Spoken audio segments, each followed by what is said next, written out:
So, say you're going to an event that hasn't happened since before the pandemic.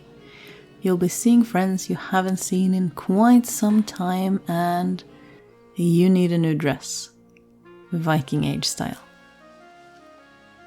Though, as enthusiasts of this reenacting era will tell you, we do not have a lot of examples of extant garments from the Viking Age. That is to say, the period after the migration period, but before the violent conversion to Christianity in Scandinavia, or around about 793 to 1066 AD.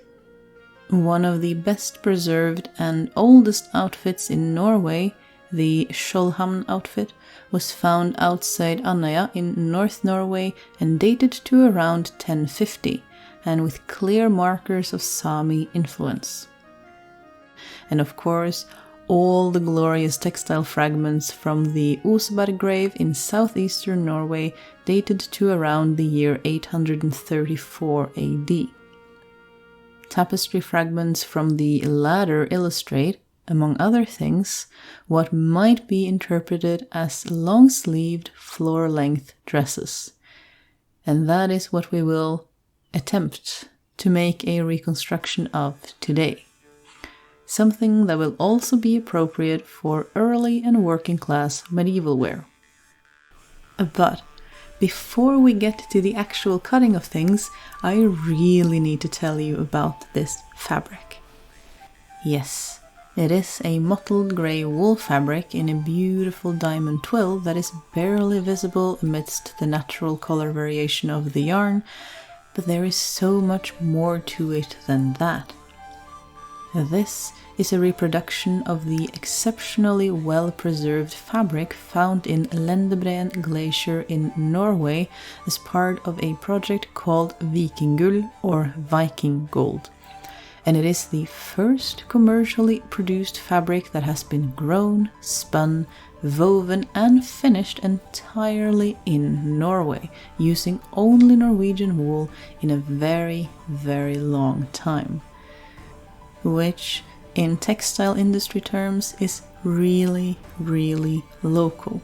The sheep breed is the Norwegian Spelsau, or Old Norwegian Short-tailed Landrace, which is an Old Norwegian breed they might very well have had in the Viking Age, and which sports this beautiful, naturally pigmented wool. I managed to snag a 3.5 meter piece of this beautiful, precious fabric. And another reason I want to be conservative with my cutting is that I had hoped to sneak another project out from it. Perhaps a gloriously anachronistic waistcoat? But back to the Viking Age. To start us off, I drew thread to get nice straight lines to cut our pattern pieces after.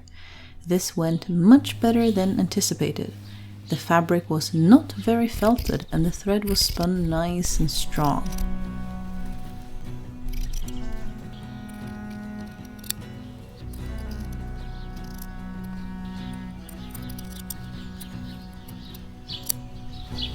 Now we are going to be sewing this by hand, but because I'm feeling a bit extra and because it was already in my possession, we are also going to be using the type of needle probably available to your average Viking, and that is to say, this beautiful and freshly polished bronze reproduction sewing needle. For sewing thread, I did have white and grey wool thread, but with our cloth made up from such tightly spun yarn, it was a shame not to try to use thread in the exact same shade and weight. And it handled beautifully, being both thinner and stronger than my other options.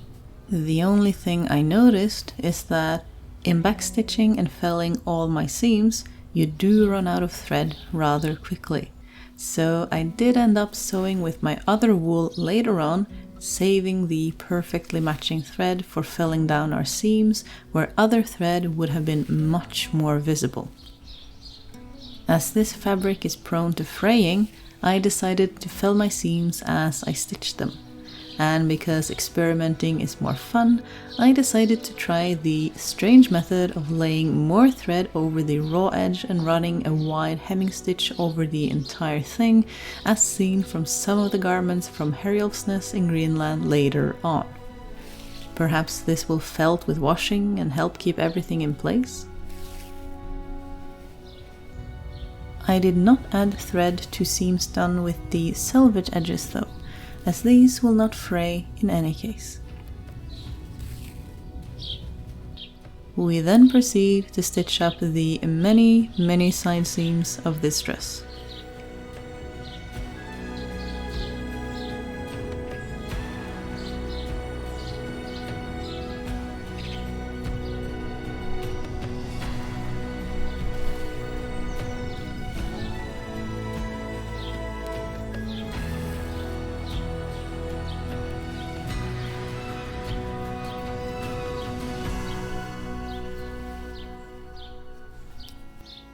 A quick fit test to make sure I did my math right. And we can continue with the smaller gores that add volume to the skirt.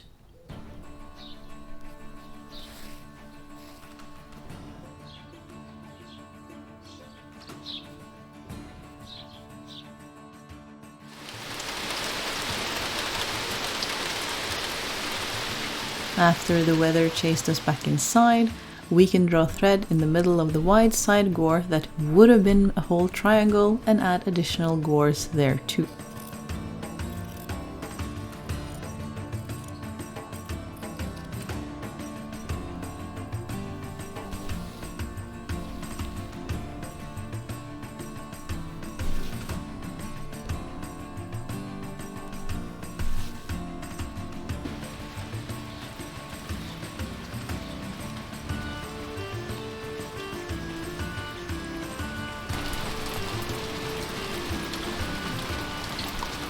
Before I forget, if you want to have nice crisp corners, let's see, like these for your gores when you're sewing, you really only need to make sure that, so here we have the center seam for the two centermost gores, and then here is where the two side gores intersect, and they really need to converge to the same point right here. And when you continue, like even if you do running back stitches for the rest of the skirt part of the dress, do back stitches in this area because you really need this to be super tight. So you have these three seams, they all converge to the same point, and then from here you need to continue the seam with the two other side pieces just straight away, and ideally with a couple of extra back stitches here just for extra security, because this is getting really thick. So you will end up with a little bit of tail and wastage here, but that's okay because it's better that it's nice and neat. Last stop for the skirt, we are doing the scary thing of drawing thread, but no further than at least 10 centimeters below our front and back gores. Trust me, you can always cut more later.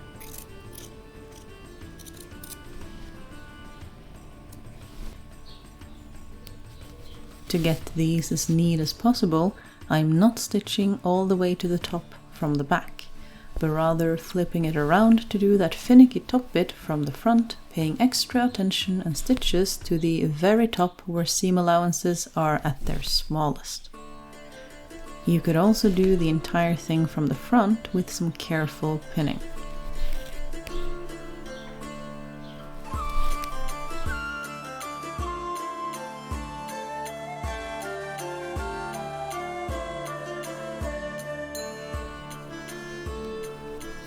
Shoulder seams are next, quickly managed and safely felt.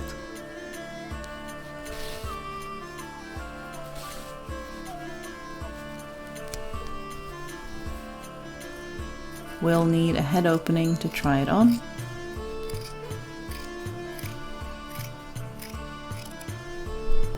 And at last we get to the sleeves, which are stitched and felled in their entirety before they can be attached to the dress.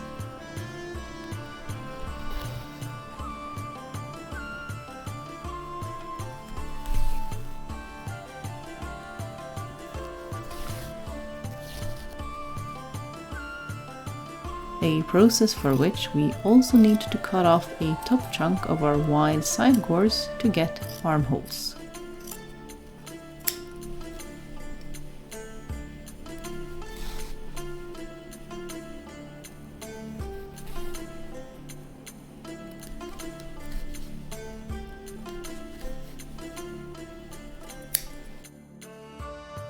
By now, we are done assembling our new dress, but we still have all the hemming left to do at skirt, cuff and collar.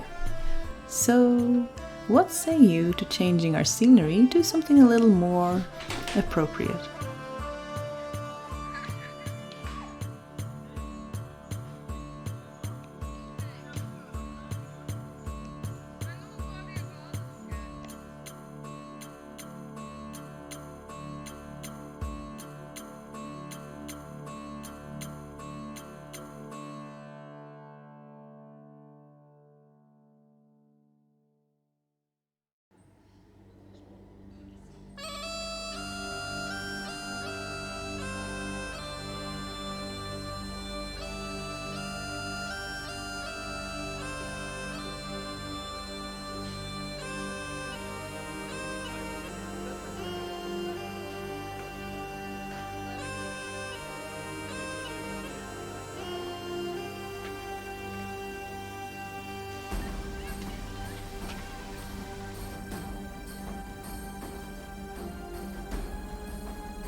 And so, many stitches and a Viking market later, we have a brand new dress.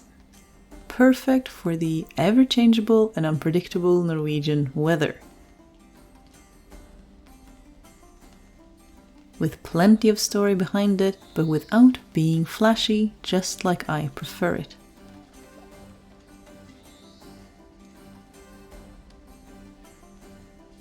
Considering how simple the shapes are for this one, it is very comfortable and will be my new go-to for anything remotely chilly. Like snuggling up with a blanket, but far less in the way.